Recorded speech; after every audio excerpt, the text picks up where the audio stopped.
I always started my mornings the same way.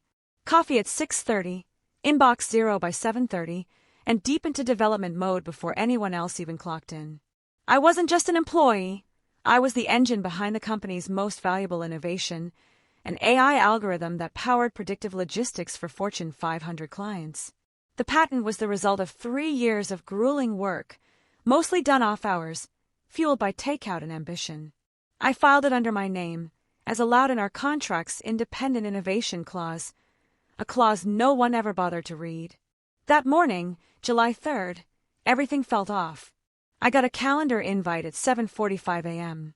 Subject: Quick Sync. Sender: Vanessa, the CEO's 22-year-old niece, fresh out of business school, just hired last week. No agenda, no notes, just her and the CEO C-seat. I clicked the link. She was already there. And so was Greg, our CEO. "Morning, Elijah," Greg said with a tight smile. "We wanted to talk about your involvement in onboarding Vanessa. She'll be leading the AI vertical by Q4, and you'll be training her. Effective today." I blinked. "Wait, you want me to hand over the core technology to someone who's been here less than a week?" Greg leaned forward. "She's family, and we're building her portfolio. You'll remain involved as support." That word, support, like I was being demoted without the courtesy of honesty. I calmly replied, "With all due respect, I'm not comfortable transferring control of a system I built without proper transition, documentation, or technical vetting." "This isn't plug and play, Greg." Vanessa smirked, sipping her oat milk latte like she just outmaneuvered a grandmaster. At 7:59 a.m., Greg delivered the line I never saw coming. "Then I'm afraid this is your last day." Silence. I thought I misheard him. My cursor hovered over the Zoom mute button, waiting for someone to say, "Just kidding." But it wasn't a joke. They fired me. In less than 90 seconds. For refusing to turn over the crown jewel I had created. I sat frozen for a second, then chuckled. Not because it was funny, because they had no idea. No one in that building knew that the patent they were banking their $1.3 billion acquisition on was still in my name. They thought they owned me. My time. My loyalty. Even my ideas. But I had receipts. They thought they'd erase me by 8 a.m. But by 8:15, I was already rewriting the rules. The company was about to find out that betrayal cuts both ways, and that losing your key developer isn't just a talent loss, it's a financial earthquake. Ever been underestimated at work? You're going to want to stick around for Chapter 2, because this is where the takedown really begins.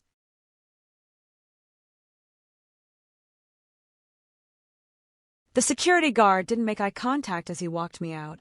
His name was Peter, quiet guy, former Marine, always polite. He seemed more uncomfortable than I was. I handed over my badge, company laptop, and keycard like they were old souvenirs from a life I had already outgrown. What they didn't take, because they couldn't, was what was in my personal cloud folder. The prototype files, the dev logs, the original algorithm build, all documented, timestamped, and registered with the U.S. Patent Office under Elijah Carter. Not the company. Not Greg. Not his niece. I remember the look on Vanessa's face in that final Zoom frame. That smug little smirk. She thought she'd won. But she had no idea she just volunteered to steer a billion-dollar ship without a rudder. By the time I got home, I was still running hot, but not from rage. From focus. I opened my laptop and clicked into the folder labeled Break Glass. It had everything. Copies of the patent. Internal emails where I flagged that I was working independently. Screenshots of Slack conversations with Greg where I explicitly said, "The architecture of this system is built on my side project. As agreed in Clause 14b, all external inventions remain mine unless otherwise negotiated." He had replied with a thumbs-up emoji. Slack saved it. I archived it. That clause. The golden clause. Startups are sloppy. Fast-growing companies move so quickly they rarely read their own contracts. But I did. Every word. And I made sure that my work, built on my own time, with my own tools, was mine. At 11:47 a.m., I got a ping on my phone. Just saw the investor deck. They listed your AI as a proprietary asset under company IP. Thought you should know. It was from Sasha, a product lead I had mentored for years. Sharp, honest, and apparently still loyal. I pulled up the latest pitch deck from our shared internal drive. I still had access through a shared Notion board they forgot to revoke. And there it was, page 17. Proprietary predictive engine, exclusive, owned, patented. They were preparing to lie to investors. Publicly. Provably. I had a decision to make. I could lawyer up and bury them slowly. Or I could let the market handle it for me. That evening, I made a single anonymous drop to a prominent tech journalist I'd once met at a startup conference. The email subject line: critical IP in $1.3 billion acquisition belongs to ex-employee. No threats. No commentary. Just the facts, the filing dates, the patent registry, and Greg's slack thumbs up. By sunrise, the world knew the truth, and suddenly, Greg and Vanessa weren't smiling anymore. You can fire a developer, but you can't fire the code he built, or the chaos he's about to unleash. What happens when you try to sell what you don't own? Chapter 3 is where the house of cards starts to collapse. Don't miss it.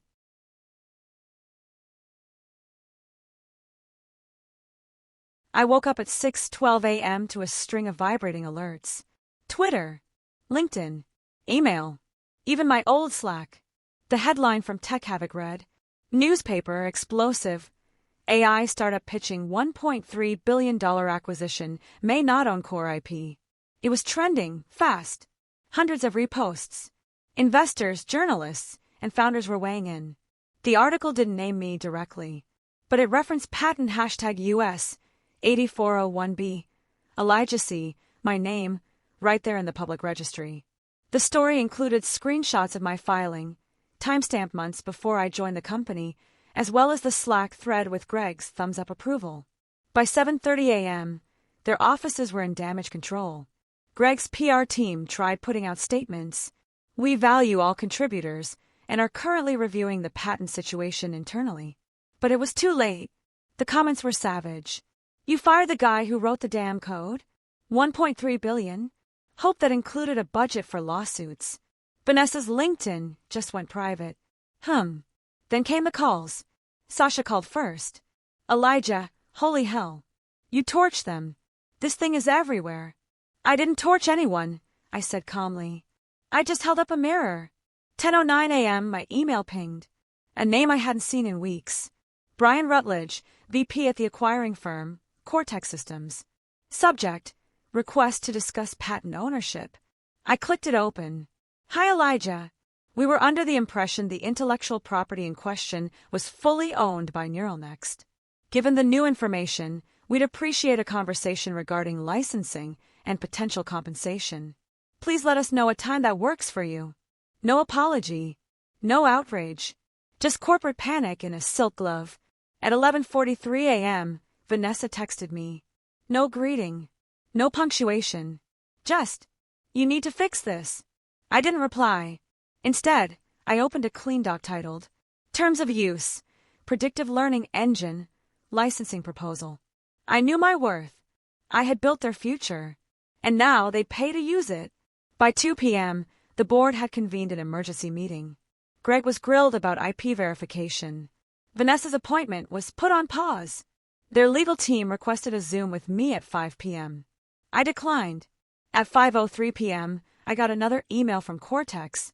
Elijah, we are prepared to discuss terms immediately. We'd like to offer you a position as Chief Innovation Officer and full control over your technology under a direct licensing agreement. In short, the job title Greg never gave me, the respect Vanessa laughed at, and the checkbook to back it all up. I didn't smile. I didn't celebrate. Not yet, because I wasn't done. What happens when you expose the truth? The board turns. The investors rage. But the most devastating move was still to come. I had more than the patent. I had receipts. And when I dropped them, the company that fired me started to eat itself alive. Stick around for Chapter 4, The Exposure, where the empire they built on lies starts to crumble, one email at a time.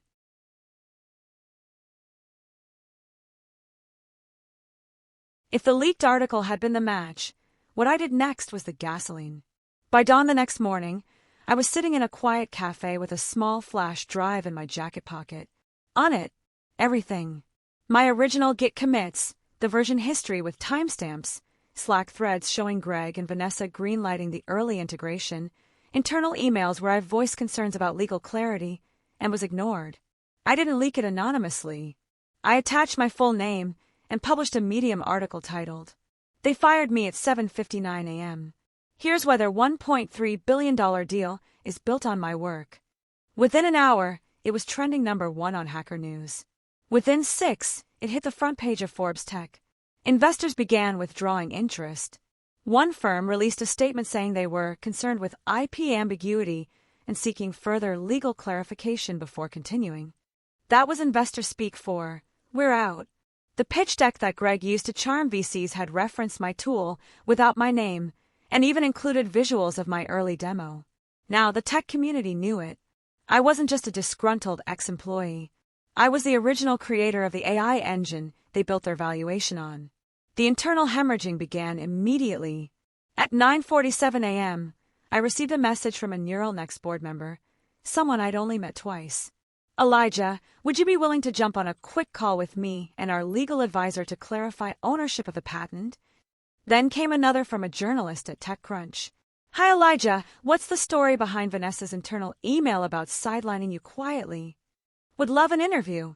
That was the moment I dropped the next hammer. A Google Drive folder. Public. View only. Containing screenshots of code check-ins, dated Slack approvals, a PDF version of the patent, filed 6 weeks prior to my onboarding. Emails from Vanessa stating, "Let's keep Elijah away from the investor demo. He's too blunt." And an internal note from Greg that read, "Let's package his prototype and push it live. We'll clean up the ownership details later." That line alone, it was the death blow. Legal departments all across Silicon Valley probably choked on their kombucha. By mid-afternoon, NeuralNext's general counsel resigned. And by 5:20 p.m., the story hit Bloomberg Tech. Founder used ex-employee's patent in pitch deck, $1.3 deal in jeopardy. I didn't take any joy in it. Okay, maybe a little joy. But the real satisfaction came at 6:03 p.m. Cortex Systems called again. This time, the CEO was on the line. He didn't waste time with small talk. "Elijah, we're prepared to make you an offer. We want to license your technology directly from you, no middlemen. We'll compensate you retroactively for IP use, assign you a 7-figure licensing deal, and bring you on board as CIO. Chief Innovation Officer. The title I was denied because I didn't play politics. Because I didn't suck up to someone's niece. They were ready to pay for the same codebase Greg tried to bury. My response, I'll send over my terms in writing. And just so we're clear, every clause will be airtight. I don't trust people who make backroom deals." There was a pause. "Understood. We want to do this right." Of course they did, now that they had everything to lose. As I closed my laptop, I received one final message, this time from Vanessa. Her profile pic was gone. No professional headshot, no smile. Just a gray silhouette. "You win. I hope it was worth it." I stared at the message. Was it worth it? I'd been humiliated, discarded, underestimated. And now, their $1.3 billion empire was crumbling because they tried to erase the one name they should have never forgotten. Mine. When the empire falls, so do its leaders. But sometimes, you're not the one who delivers the final blow. The system they built eats them alive. The acquisition deal is dead. Lawsuits are looming. But who takes the fall, Greg, Vanessa, or someone else? Don't stop here. Chapter 5 is where justice has teeth. The firings, the resignations, and the irony no one saw coming.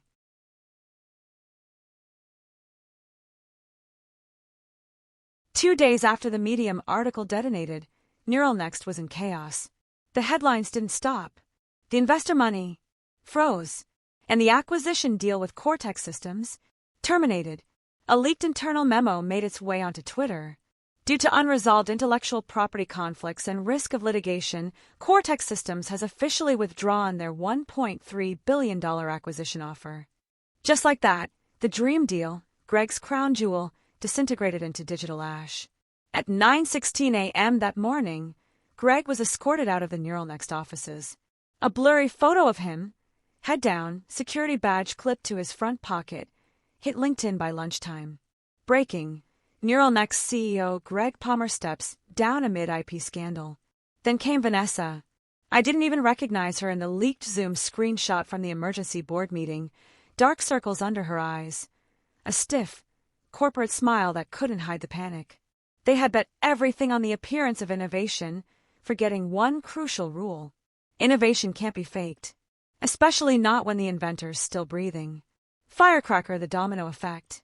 By the end of the week, 2 board members resigned. A class action lawsuit was filed by shareholders for fraudulent misrepresentation of core assets. NeuralNext's valuation plummeted by over 70%.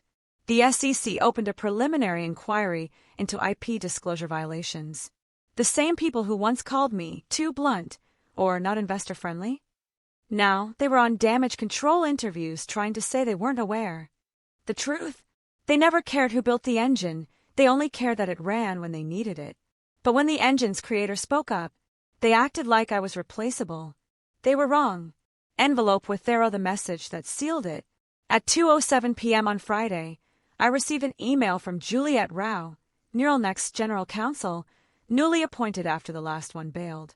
Elijah, on behalf of the board, we'd like to explore the possibility of settling any future legal claims related to the IP in question.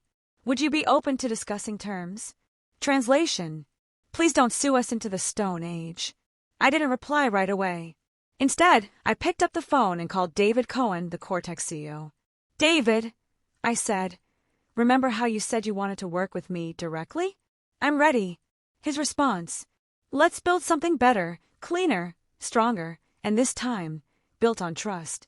We signed a solo deal 3 days later.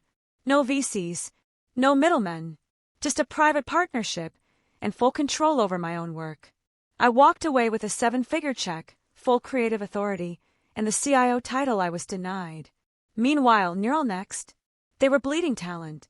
Engineers quitting in waves. Their best devs messaged me quietly on LinkedIn asking if I was hiring. Funny, right? 1 week ago, I was expendable. Now I was the gravitational center of the very ecosystem they tried to gatekeep me from. Vanessa's niece, the one I refused to train, she was laid off in the first round of cuts. I don't celebrate anyone losing their job, but some lessons have to be paid for. The tech press ran one last story that made me pause. NeuralNext to be acquired by competitor at discounted rate. $1.3 Dream reduced to $180 million in assets. From unicorn to clearance bin. And all because they underestimated the power of one overlooked engineer who kept the receipts. The legacy. Everything collapsed around them. But what happens when you build something new from the ashes, on your terms? They fell. But your story isn't about revenge, it's about rebirth. The patent gave you leverage, but what you build next will define you. Don't miss the next part, the legacy, where we close the loop, reshape the future, and show what happens when the underestimated finally take the wheel.